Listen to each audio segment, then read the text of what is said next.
Hidup di zaman ini kayaknya bakal jadi susah banget, terutama buat kebanyakan generasi Z yang punya gaya hidup FOMO dan YOLO. Mulai dari FOMO, atau takut banget ketinggalan berita atau pengalaman yang lagi happening, terus juga gaya hidup YOLO, yang cenderung ngejar sesuatu atau kesenangan tanpa mikirin konsekuensinya. Nah, karena hal itu, banyak dari lo atau Gen Z jadi susah nabung. Coba bayangin, sebagai konsep atau gaya hidup, FOMO dan YOLO ini bisa bikin lo tergoda banget buat keluarin uang demi ikutan tren atau beli barang yang bisa dibilang lagi hits. Nah, ini bisa bikin urusan menabung jadi agak tricky, karena uangnya mungkin lebih lo arahin buat pengalaman dan kepuasan sesaat. Nah, jadi di video ini, gue bakal bahas kenapa kita susah buat nabung. Jadi tonton sampai habis dan simak terus video dari Suara Kehidupan.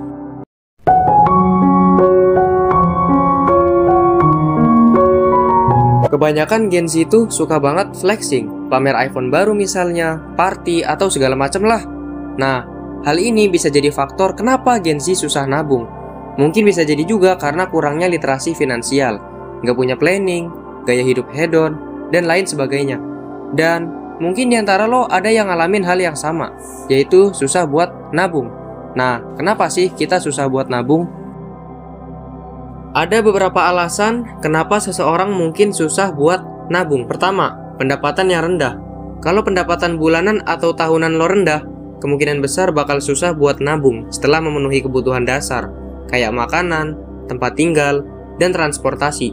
Kedua, biaya hidup yang tinggi. Hidup di daerah dengan biaya hidup tinggi atau punya tanggungan finansial kayak cicilan kredit atau pinjaman juga bisa bikin lo sulit untuk nabung. Ketiga, kurangnya perencanaan keuangan.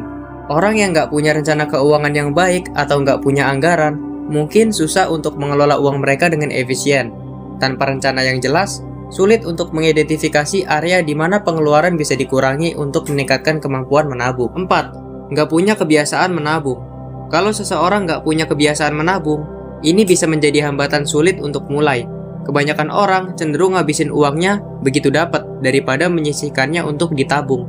Kelima, kepuasan instan yang dianggap penting.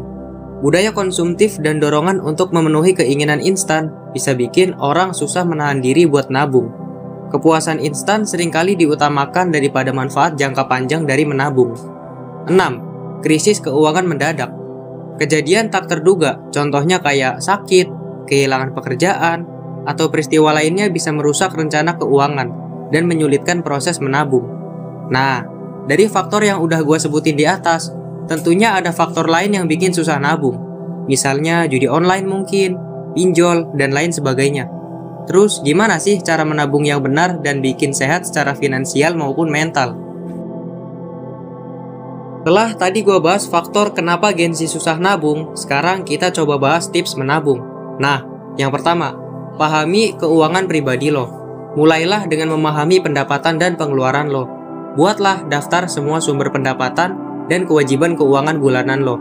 Ini bakal membantu lo mengetahui seberapa besar potensi tabungan yang bisa lo lakukan. Kedua, buat anggaran yang realistis. Susun anggaran bulanan yang realistis dan bisa lo ikutin. Identifikasi pos pengeluaran yang nggak perlu dan potonglah di bagian tersebut untuk memberikan ruang lebih bagi tabungan. Pastikan anggaran mencakup kebutuhan pokok, tabungan, dan mungkin healing. 3. Prioritaskan pembayaran utang. Nah, kalau lo punya utang, utamakan buat gelunasin utang tersebut. Utang bisa menghambat kemampuan lo untuk menabung secara efektif. Keempat, tentukan tujuan finansial. Identifikasi tujuan keuangan jangka pendek, menengah, dan jangka panjang. Tujuan ini bisa mencakup pembelian kendaraan, biaya pendidikan, atau investasi jangka panjang. Menentukan tujuan akan memberikan fokus dan motivasi dalam menabung. Kelima, investasikan dengan bijak. Selain menabung, pelajarin tentang investasi dan pertimbangkan untuk menyisihkan sebagian dari tabungan lo ke instrumen investasi.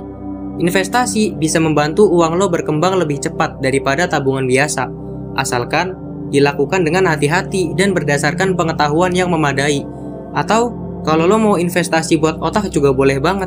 Contohnya beli buku, ikut kursus, dan lain sebagainya. Keenam, jaga disiplin dan konsistensi. Disiplin adalah kunci. Jangan kegoda buat mengalihkan tabungan ke pengeluaran yang gak perlu. Ketujuh, meningkatkan pendapatan. Kalau memungkinkan, setiap kali lo dapat kenaikan gaji atau pendapatan tambahan, lo coba aja buat ningkatin jumlah yang lo tabung. Misalnya coba side hustle mungkin. Ini membantu meningkatkan tabungan lo seiring waktu. Nah, yang terakhir, pantau dan evaluasi rutin. Selalu pantau perkembangan keuangan lo secara rutin. Coba evaluasi anggaran dan tujuan lo secara berkala. Nah, lo coba aja pelan-pelan buat nabung. Terus, nabung itu apa aja sih manfaatnya? Menabung adalah proses penganggaran keuangan yang penting untuk Gen Z, dan tentunya banyak banget benefit dari nabung. Pertama, karena lo nabung, lo jadi punya simpenan untuk keadaan darurat.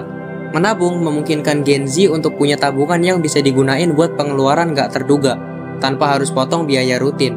Kedua, meminimalisir risiko saat kehilangan pekerjaan. Menabung bisa mengurangi perasaan was-was serta resiko yang muncul saat kehilangan pekerjaan.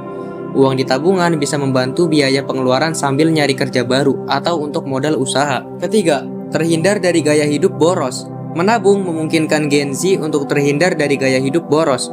Misalnya kayak belanjain uangnya secara over budget. Nah, yang keempat, memenuhi kebutuhan tak terduga. Tentunya, menabung memungkinkan Gen Z untuk memenuhi kebutuhan tak terduga. Yang kelima, mempersiapkan dana darurat. Menabung secara nggak langsung bakal bikin Gen Z terbiasa ngumpulin dana darurat. Nah, nabung juga bisa dipakai buat banyak hal ataupun masa depan. Kayaknya pembahasan kita sampai sini dulu. Kira-kira mau bahas apa lagi nih di video selanjutnya? Terakhir, thank you banget buat yang udah nonton video ini. Jangan lupa like, comment, share, dan subscribe. Dan jangan lupa juga untuk follow sosial media lainnya dari Suara Kehidupan.